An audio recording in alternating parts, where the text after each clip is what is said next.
আমরা চলে আইছি। এটা কি মার্কেট? ওয়াদ দিচ্ছেন। এই যে আমরা মার্কেট, অনেক বিশাল বড় মার্কেট। উপরে এটি কি লাগেছে? লাইটিং সিস্টেম দিচ্ছে না? হুম, মার্শাল্লাহ। রাশেদ ভাই, তোমার কালা পোশাক অনেক সুন্দর লাগতেছে তো। তোমার দেখা করামু বিদেশি মেহমানের লগে। হ্যাঁ, তো শুধু অফার। অফার পাইলো স্যার, আমার মালিককে ধরে আমার ভাড়াই দেয় আর রাশেদ ভাড়াই দেয় লগে নাকি? আর আমি হচ্ছি হেল্পার হ্যান, মানে আসলে অফার লাগে ডাব্বা ডুব্বা তো এটা আমার বন্ধু আচ্ছা, এটা শুধু শুধু অফার। অফার তো আইতে চলে এসেছি দুইজন।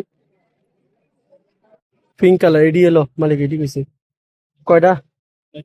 60 টাকা তো। একজন দুইটা দুইটা দিত না। হুম, তোমার দুইটা, আমার দুইটা। বেশ অফার আর অফার। তিনটা হবে। শ্যাম্পুর অফার দিয়েছে। তোমার তুমি যেটা হুম, আমি আছে লাগবে না।